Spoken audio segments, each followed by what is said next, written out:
Shalom Alaikum, Bapak Ibu, Saudara-saudari yang dikasihi dalam Tuhan. Kita bersyukur bisa berjumpa dalam pembelajaran firman Tuhan. Kita berdoa. Bapa, dalam nama Tuhan Yesus kami bersyukur karena diberi kesempatan untuk belajar firman-Mu. Dan kami membutuhkan Roh Kudus supaya menerangi hati kami sehingga kami sanggup mengerti kebenaran firman-Mu ya Bapa. Dalam nama Tuhan Yesus. Haleluya. Amin. Bapak Ibu Saudara-saudari yang dikasihi dalam Tuhan, hari ini Minggu 13 September 2020 kita akan belajar dari Yosua pasal 13 ayat 1 sampai 7.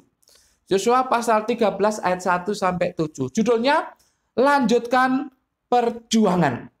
Lanjutkan Perjuangan. Bapak Ibu Saudara-saudari yang dikasihi dalam Tuhan, hidup ini adalah perjuangan. Jadi selama kita masih hidup, kita masih terus berjuang.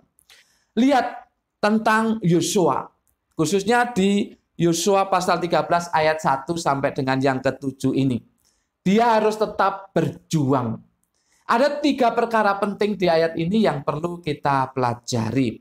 Yang pertama, perjuangan harus dilanjutkan karena masih ada yang belum diselesaikan. Perjuangan harus dilanjutkan karena masih ada yang belum diselesaikan. Ayat 1.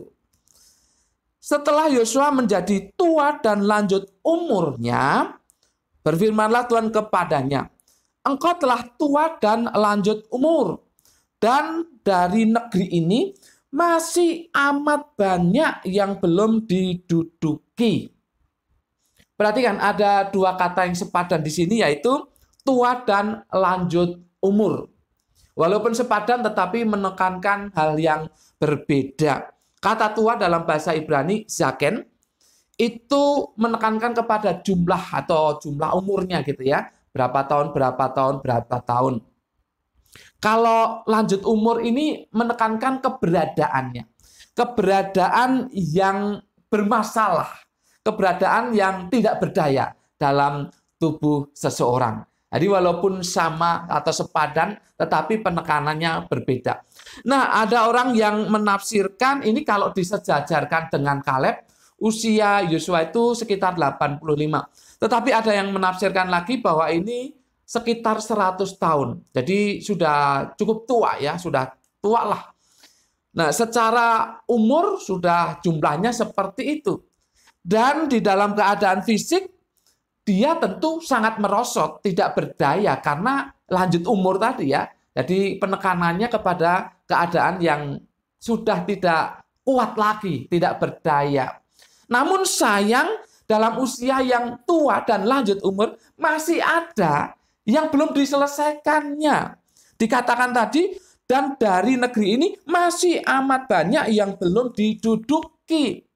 Jadi Yosua harus tetap berjuang karena masih belum selesai. Walaupun sudah tua dan lanjut umur. Jadi karena masih ada yang belum selesai, dia harus tetap berjuang. Yang kedua, Tuhan menjadi peran utama. Tuhan menjadi peran utama. Ayat 6a berbicara demikian. Semua orang yang diam di pegunungan, mulai dari Gunung Libanon sampai ke Misrofet Maim, semua orang Sidon. Perhatikan, aku sendiri akan menghalau mereka dari depan orang Israel. Aku sendiri akan menghalau mereka. Ini Tuhan.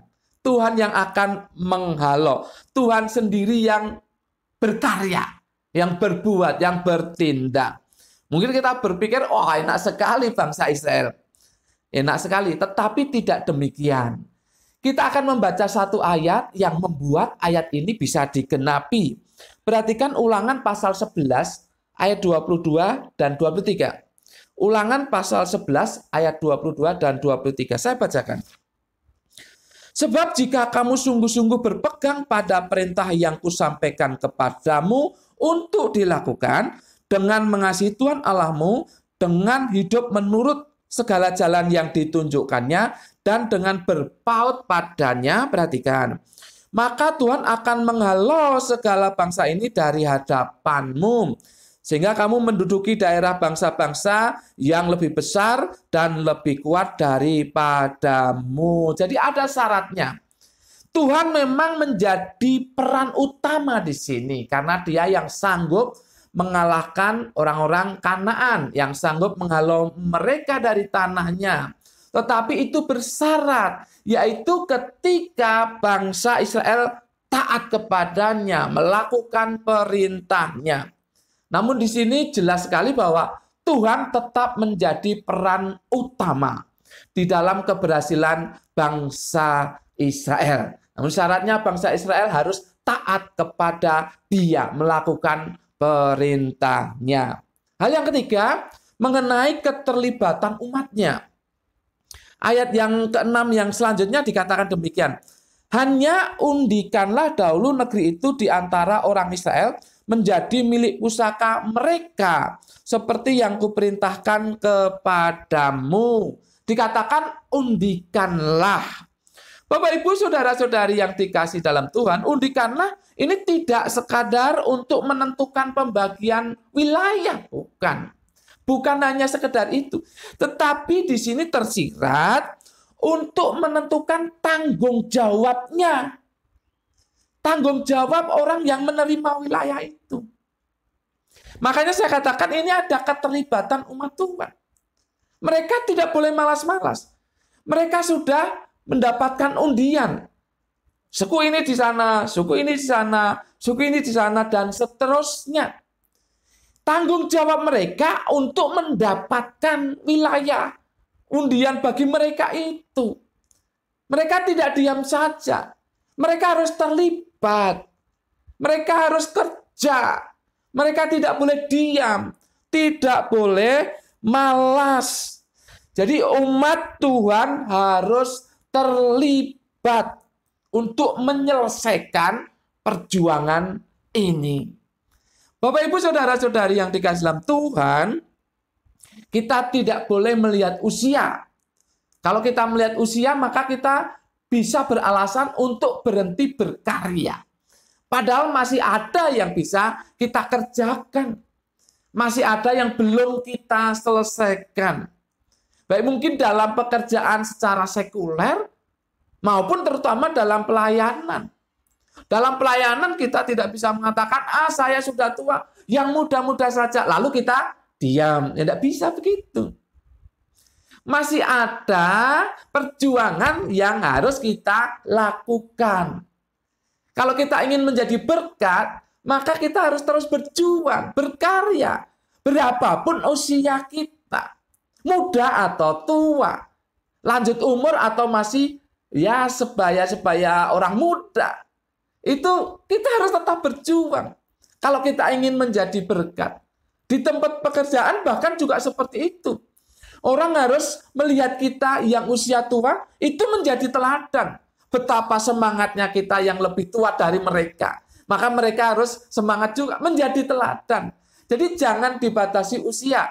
Kalau ingin tetap berkarya. Selama kita masih hidup di dunia ini, Tuhan masih memberikan kesempatan bagi kita untuk berkarya. Mari kita berjuang, selesaikan tugas, tanggung jawab kita, panggilan kita sebagai orang percaya. Menjadi berkat di lingkungan sekuler maupun di dalam pelayanan atau di gereja. Namun kita harus punya keyakinan bahwa Tuhan pemeran utamanya. Bukan kita. Tuhan pemeran utamanya.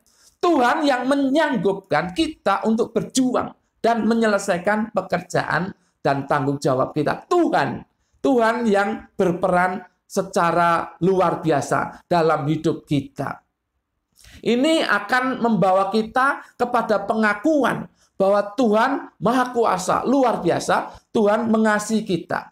Dan menjauhkan kita dari kesombongan ketika kita berhasil di dunia sekuler maupun di pelayanan. Kita akan dijauhkan dari kesombongan karena peran utamanya ada di tangan Tuhan. Mari kita berjuang. Mari kita terus berusaha semaksimal mungkin. Apa-apa yang belum kita selesaikan, mari kita selesaikan. Sekali lagi, di dunia sekuler maupun di dunia pelayanan. Mari kita terus berjuang. Itu yang dikatakan firman Tuhan saat ini. Bapak Ibu mau menjadi berkat bagi orang lain? Terus berjuang, jangan berhenti berkarya.